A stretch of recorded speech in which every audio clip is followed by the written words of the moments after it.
In today's video, we're gonna increase your consistency, and by that I mean that we're gonna cover your eye contact with the ball in all the 6 throws, which is your serve, your overhead, your volleys, both the volleys and both the ground strokes. So we're gonna also see the result of that eye contact, so which means that with the eye contact, if you're looking to your right, your head is moving to the right, so that means we're also going to look at your head movement, what should be your head movement in each of the strokes. So let's get started. So the first stroke being your serve. Serve is extremely easy because you are doing all of the things by your own. You're tossing the ball on your own, you have your racket controlled by yourself, and of course your body controlled by yourself.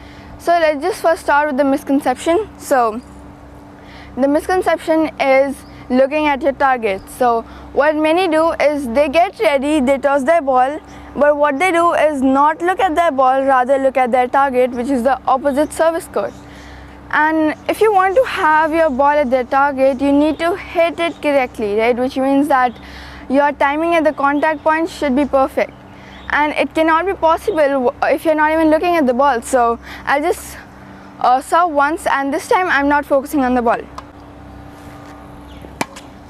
Okay, although I focused a bit on the ball while coming, or else I was gonna hit myself. So you saw I was not able to hit the ball at the right time, which resulted in hitting with the edge of the racket. So what we want is focus on your ball. So since you're having the ball in your hand, I have my head straight, down, again up, and then once I go up, my head moves along with the ball. So in the same alignment as the ball. So if I'm tossing, my hand goes and my head goes together, so here. And if I do that, I'll have the exact timing that should be there, and I will be able to hit in my target, okay? And whereas if I was focusing on my target and hitting, I won't have the right timing, so I won't be able to hit on the target. So here I go. This time I'll be focusing. That was powerful. So you saw there was a difference between focusing and not focusing. So just hit your toes a bit more higher so that you have time. Wait, look at the ball, assess the ball, and then hit it. Second, your overhead. So your overhead is similar to your service, just that your opponent is giving the toss to you. So just one component that you don't have control over. So again, you need to go back, wait for the ball. So once you get to the arrow bow position here, your head is upwards. So along with the arrow bow position, have a look from this side. I'm ready, the ball is coming, I move back and I just look at the ball. If it's coming straight, okay, so straight, straight, straight, up, up, up, and then once I contact, I again look at the ball and where it's going to the opponent. Left, right, where is it going, okay? And then get ready for the next ball. So it's similar to the serve, just that you might not have as much time to hit the ball as you're having in the serve. So you need to be a bit more faster in your overhead than your serve, that's it. Now both of your ground strokes, your forehand and your backhand. So again, this time your ball is given by your opponent, so you will have less time, but you need to prepare faster so that you have time for your contact. So the ball is coming to you straight, and once it's let's just first cover the forehand. So it's coming towards your dominant side, so here you're already ready with your racket back, but you're looking straight to the ball. So you're ready before the ball even crosses the net. You're ready, and then once the ball comes, you look towards it, you hit, and you continue. Now in the forehand or even your backhand, you can have different types of focusing at the ball. So you might have seen Federer, he has so much of an extreme focusing on the ball. He starts here, and then once he contacts, his eyes are still looking at the contact point even when he continues his follow through. So that stops him from doing his full body rotation, but still he has one of the best forehands in the world. So that doesn't matter if you can actually hit good balls. So one, you can either keep looking at the contact point and still continue your follow through. Second, if you want to see the total opposite of it, which is Djokovic, what he does is he doesn't even look at the contact point. So the ball is here, he's contacting, but he's looking straight. So you can do that as well, but he focuses on the ball until it comes to the contact point. He's not looking at the contact point, but until contact point. So ball coming, once he hits, he again looks back straight, but he's looking until the contact point. So that is extremely important. You don't want to see the ball coming and hitting your racket. Actually, that's not even possible. It's like milliseconds. So you hit, you do not see the ball coming and hitting the racket. What you want to see is you want to assess the ball.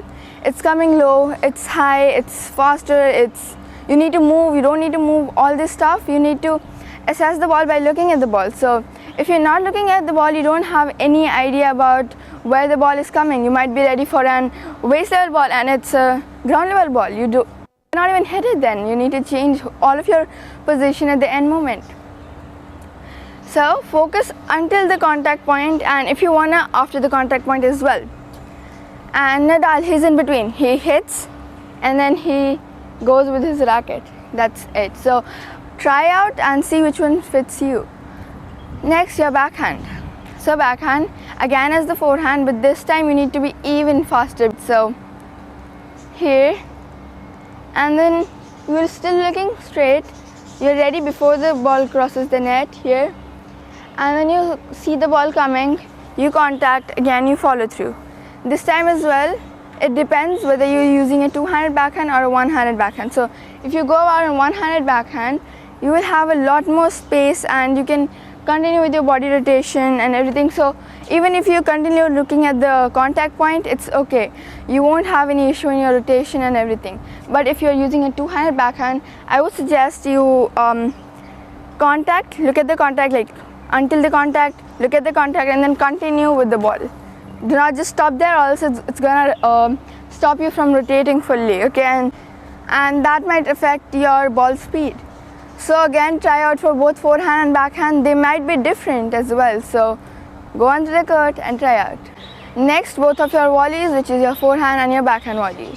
Now it's even faster. So this time you are closer to the net and you're taking the ball directly before the bounce. So it's gonna be faster. So here, it's so quick. It's really so quick, okay? So here, tuck, that's it. So you're ready, looking at the ball coming. So all you need to do is go with the racket. Here. Ready, ball coming, look at the ball. Ready, ball coming, look at the ball. So that's it, and you don't even need to rotate your head too much. It's just around 45 degrees, that's it. Straight, around 45 degrees, that is it. It is actually in alignment with your racket. So same here, same here. In the backhand, it might differ a bit because you're having a bit more stretch behind. So ready? This time you're ready before the ball comes to you because you need to stretch back.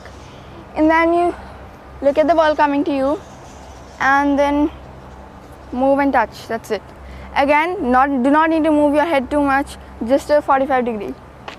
That's it. So go, touch, that's it.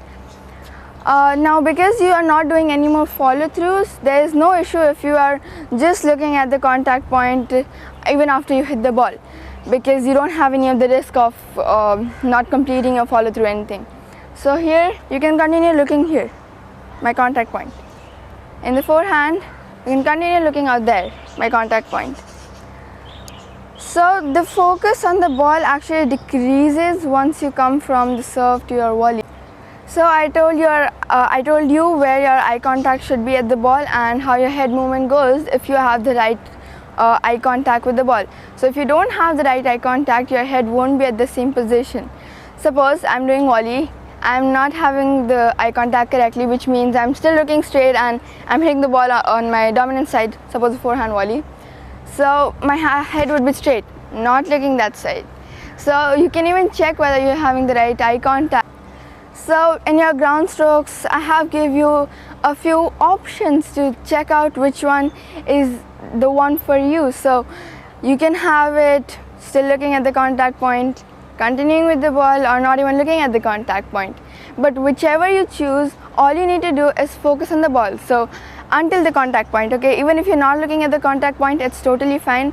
But make sure that you're looking at the ball until the contact point in all the 6 strokes, whether it your serve, your overhead, your forehand, backhand, your forehand volley or your backhand volley. It needs to be there in all of them.